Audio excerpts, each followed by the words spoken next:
People in St. Augustine and St. Johns County will pay their last respects tomorrow to a trailblazer in their community. Dr. Otis Mason is remembered as an educator who served not only his country, but also his fellow citizens of Northeast Florida.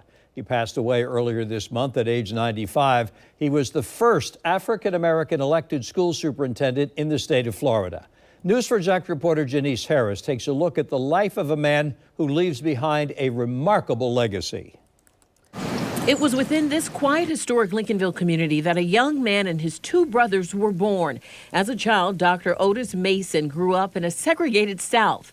Relentlessly, he soared through the ranks of the St. Johns County School District as a teacher, a principal. Then in 1984, he became the St. Johns County Superintendent of Schools. History was immediately made as he was the first African-American superintendent in the state. His smile, his kindness. His eldest daughter, Pamela Mason, shared stories of her father's ambition as we stood with the house he was born in just a block away. Under his high school yearbook picture, and as a senior in 1948, I believe his goal was to be school superintendent.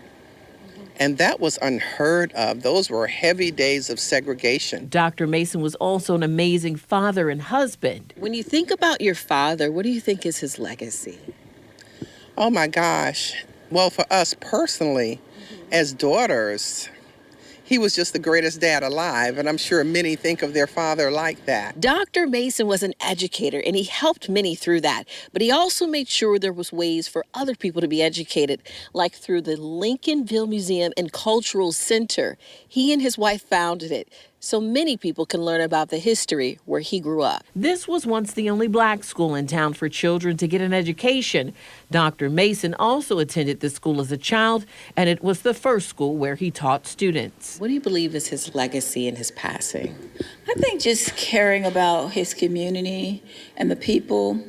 I think he had just a deep kind of sense of community that a lot of people didn't always get. He served in the U.S. Army for 2 years during the Korean War. When he returned home, he worked with others to get the county school district fully integrated. Some of the same children that he mentored and taught returned to the county to teach. His memory remains in many ways, including a school in his name, Otis A. Mason Elementary School. Now he will be laid to rest here at the same church where he is a lifelong member, St. Paul AME Church in St. Augustine. An extraordinary man, well accomplished. I'm just honored to be able to even do his eulogy because he was an amazing person. As the community says goodbye to a man who gave so much of himself, his memory continues on through the lives of others and education.